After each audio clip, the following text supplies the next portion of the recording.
Dans l'épisode précédent, nous avons commencé par la salle de bain. Pour rendre la paroi de la douche étanche, nous avons enduit le support d'une émulsion étanche. Nous avons ensuite installé le bac de douche. Dans cet épisode, nous passons à la finition de notre salle de bain. Nous commençons par le sol. Nous allons la recouvrir d'un stratifié résistant à l'eau. En général, dans un appartement, les salles de bain sont un peu plus compactes. Dès lors, il faut faire bien attention, notamment dans le choix du sol qui sera aussi déterminant. Non seulement pour la couleur, mais aussi pour le matériau. Il doit surtout être imperméable. Un autre point important à prendre en compte, c'est l'orientation de votre salle de bain. Êtes-vous orienté plein sud? Dans ce cas, vous opterez pour un sol légèrement plus frais, des nuances de gris un peu plus froides, blanc, gris, gris clair. S'il s'agit d'une petite salle de bain, pas trop sombre non plus. Orienté nord, en revanche, on va plutôt opter pour des couleurs chaudes. On peut donc prévoir pour notre sol des tons plus chauds, plus chaleureux. Pour les couleurs, nous prenons une imitation de pierre grise qui se mariera bien avec la fenêtre et les meubles. En ce qui concerne le matériau, nous optons pour le stratifié. Il est plus chaleureux que le carrelage et facile à installer soi-même. Il est également facile à entretenir et durable. Un sol stratifié ordinaire résiste déjà bien aux éclaboussures. Mais pour une salle de bain, c'est un peu plus délicat puisqu'il y a davantage de risques d'avoir régulièrement de l'eau sur le sol. C'est pourquoi nous avons opté ici pour un sol stratifié étanche à l'eau, dont les côtés des lames sont également traités avec un revêtement hydrophobe. De cette manière, l'eau ne peut pas s'infiltrer dans les joints et le sol est donc 100% étanche à l'eau, idéal pour les pièces humides. Poser un tel sol s'avère également simple et facile à réaliser soi-même. N'oubliez jamais de bien nettoyer la surface avant d'entamer la pose d'un sol stratifié. Lissez les aspérités, retirez les grosses saletés à l'aide d'une brosse et effectuez un dernier nettoyage à l'aide de l'aspirateur. De la saleté ou poussière sous votre plancher risque de le faire grincer, c'est donc très important. À ne pas négliger, il faut aussi bien vérifier la planéité de la surface. En d'autres termes, que la chape ne présente pas d'irrégularité trop marquée. Une longue règle ou un niveau à bulle va vous aider. On le pose au sol en différents endroits et on vérifie qu'il n'oscille pas trop. Si l'écart sous votre règle est trop important, vous devrez d'abord égaliser. Vous trouverez les étapes sur notre site web. Si vous posez le stratifié sur une chape, comme c'est le cas ici, vérifiez que celle-ci est suffisamment séchée. Vous pouvez le vérifier à l'aide d'un humidimètre et de son tableau de mesure. Outre la préparation et le contrôle de votre surface, assurez-vous également que vos panneaux stratifiés aient eu suffisamment de temps pour s'acclimater.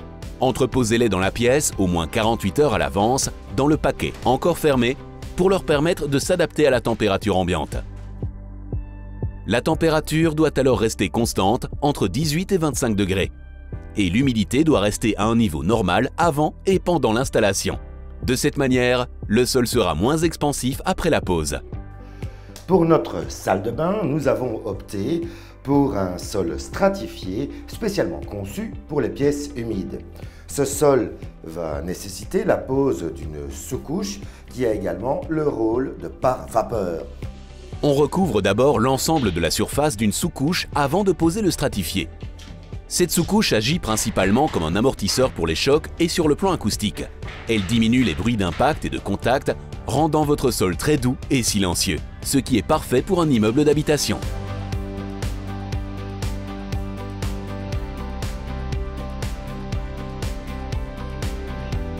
On pose les bandes de la sous-couche perpendiculairement au sens du futur sol. Assurez-vous que les joints soient croisés et non parallèles. Découpez les bandes de manière à ce qu'elles s'adaptent à votre espace.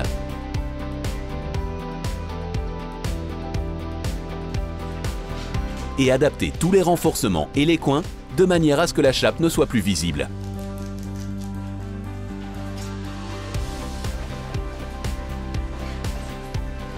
Le plus simple consiste à commencer par couper votre bande à la bonne longueur. Vous pourrez ainsi la conserver sur place pour d'éventuelles retouches.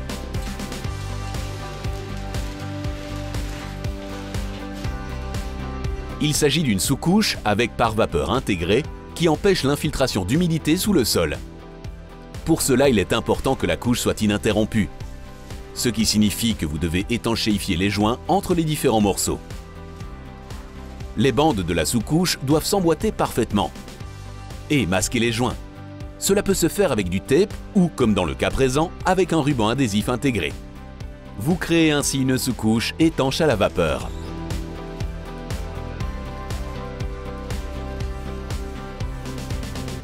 On peut maintenant travailler la finition du sol. Reportez-vous toujours d'abord aux instructions de l'installation pour savoir comment procéder. Pour commencer, établissez d'abord votre position de départ. Pour cela, déterminez le sens de la pose. On installe en général les lames parallèlement à la lumière entrante. Le côté court est donc orienté vers la fenêtre. Mesurez ensuite l'espace en fonction de la largeur de vos lames. Divisez cette distance par la largeur visible d'une lame. L'objectif consiste à ne jamais se retrouver avec une planche de moins de 5 cm de large. Si c'est le cas, vous devrez corriger la largeur de la première rangée. Pour connaître la largeur de votre dernière rangée, multipliez la valeur résiduelle de votre calcul, à savoir le chiffre après la virgule, par la largeur d'une planche. Dans le cas présent, cette valeur résiduelle est de 0,63. Nous la multiplions par 19 car les planches ont une largeur de 19 cm. Le résultat étant de 11,97, on est bien supérieur à 5 cm. Au niveau de la porte, nous devons encore marquer l'emplacement de notre joint de dilatation que nous recouvrirons ensuite d'un profilé. Comme pour le dressing, nous mesurons à partir du niveau du mur côté couloir. Nous voulons que le profilé soit placé sous la porte, nous mesurons donc au niveau de l'élément en T jusqu'où arrive le côté plus éloigné de la fixation. Nous ajoutons à cette mesure 4 mm, ce qui correspond à la marge de dilatation que nous prévoyons ici. Dans notre cas, nous arrivons à 3 cm. Nous traçons une ligne à 3 cm du niveau du couloir. C'est la limite jusqu'à laquelle nos lames peuvent être posées. Nous raccourcissons aussi la sous-couche à cette distance.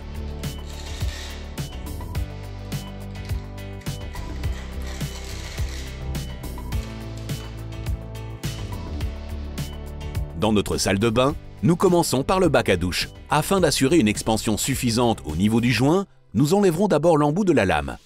Si l'embout est suffisamment grand, attaquez à la scie. Si ce n'est pas le cas, vous pouvez travailler au cutter ou à la lime.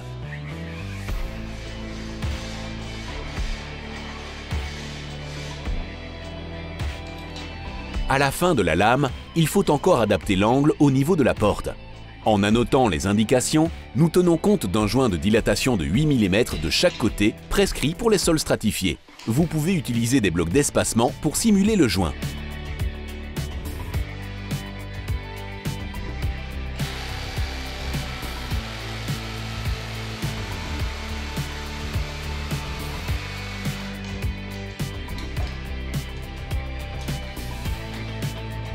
Pour compléter la rangée, découpez une autre lame aux dimensions voulues.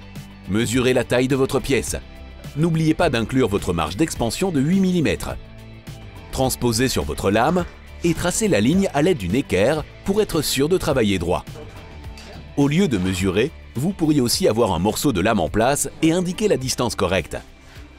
Dans les deux cas, veillez à couper la planche du bon côté afin que la languette et la rainure s'emboîtent correctement. Une fois votre rangée faite sur mesure dans la longueur, prévoyez des découpes supplémentaires si besoin. L'avantage de ce sol stratifié, c'est que vous pouvez le poser des deux côtés. Ici, nous finissons d'abord la partie supérieure, à côté du bac de douche. Réalisez votre prochaine rangée sur mesure et gardez un joint de dilatation de 8 mm aux deux extrémités. Les joints de dilatation seront nécessaires car ce sol stratifié est flottant et doit donc conserver une liberté de mouvement suffisante. Une fois la taille correcte, posez la lame proprement contre la rangée précédente. L'espace à côté de la douche s'avère assez étroit. On va glisser quelques têtes de joints dans ces petites parties pour assurer un joli rendu. Nous alternons toujours ces rangées avec une planche complète pour un résultat plus solide. Veillez également à ce que la tête de joint soit légèrement décalée.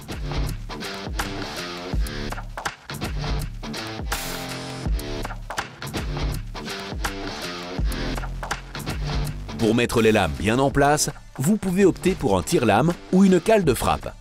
on peut la concevoir à partir d'une chute de lame afin de ne pas endommager le système d'encliquetage.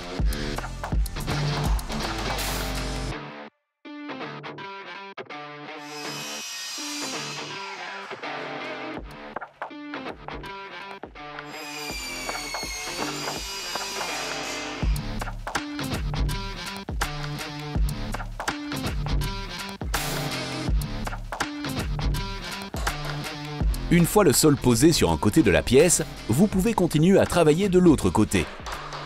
Pour ce stratifié étanche à l'eau, il est extrêmement important que les lames soient correctement emboîtées afin de garantir l'étanchéité de l'ensemble. Veillez à ce que les joints soient toujours bien fermés et utilisez les outils nécessaires. Progressez patiemment afin de ne pas endommager le système de clic. Si vous ne voyez plus de joints entre les lames et que la transition est plane, la connexion est réussie. Pour faciliter la pose du sol, asseyez-vous sur la partie déjà installée tout en poursuivant la pose. De cette façon, vous pouvez encore mieux encliquer la lame dans la rangée précédente sans que le sol ne bouge. Au niveau de la porte, arrêtez-vous au niveau de la ligne marquée en laissant suffisamment d'espace pour poser ultérieurement le profilet d'extension.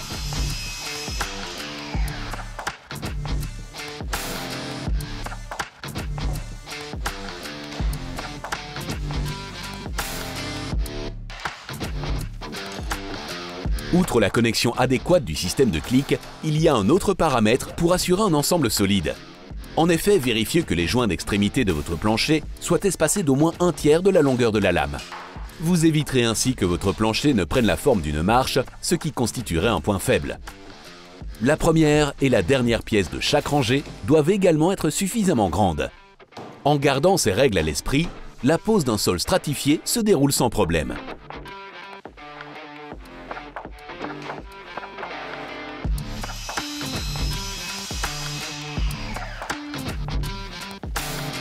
Il faut d'abord assembler les côtés longs des lames, ensuite vous assurez une bonne connexion entre les extrémités à l'aide d'un tire-lame.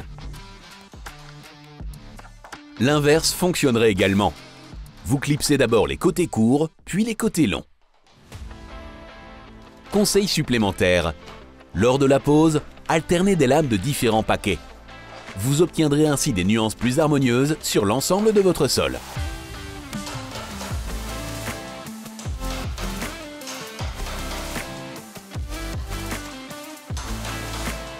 Pour mesurer la dernière rangée du sol dans le sens de la longueur, prenez des cales de 8 mm pour déterminer la taille correcte. Mesurez à différents endroits car il se peut que votre mur ne soit pas complètement droit. Tracez des repères sur vos lames et utilisez une scie à onglet ou une scie sauteuse pour les découper.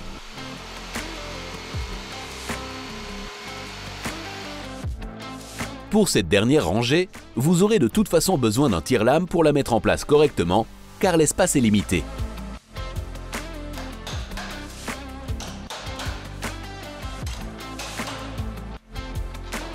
De cette manière, la grande surface du sol de votre salle de bain est dotée d'une finition bien étanche. Mais cette étanchéité va dépendre des points les plus faibles. C'est pourquoi on doit s'assurer que l'eau ne puisse pas s'infiltrer via les bords. Pour étanchéifier ces joints, nous devons ici d'abord un peu retoucher le plâtre, car il y a de grandes ouvertures au bas des murs, là où les tuyaux ont été coupés. Nous les remplissons avec un enduit de rénovation. Ce plâtre est suffisamment ferme pour remplir des trous plus importants et présente un faible rétrécissement, ce qui réduit la probabilité de fissures ultérieures dans le plâtre. On remplit les fissures avec ce produit et on lisse autant que possible. Faites-le également aux endroits où l'écart entre le sol et le mur adjacent est trop important. Il est toutefois important de laisser un joint ouvert d'au moins 8 mm entre le sol et le mur. C'est la marge dont le stratifié aura besoin pour se dilater.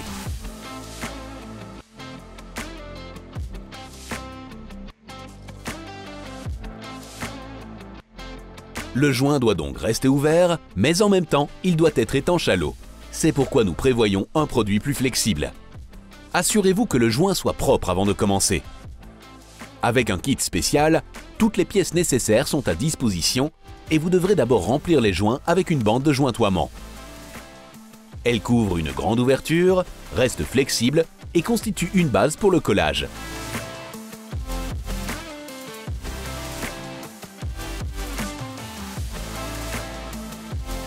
Veillez à ce que la bande de mousse soit suffisamment enfoncée dans le joint.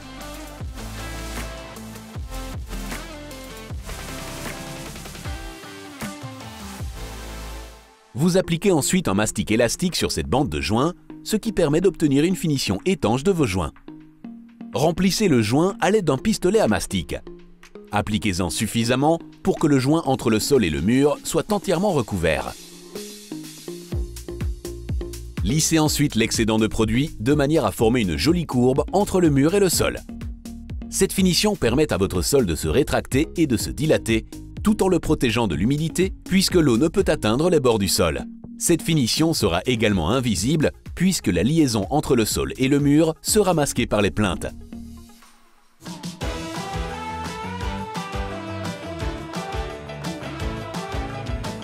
Dans le prochain épisode, nous nous attaquerons au mur de la douche. Nous assurons une finition neutre à base de carrelage blanc que nous jointoyons avec un mortier assorti.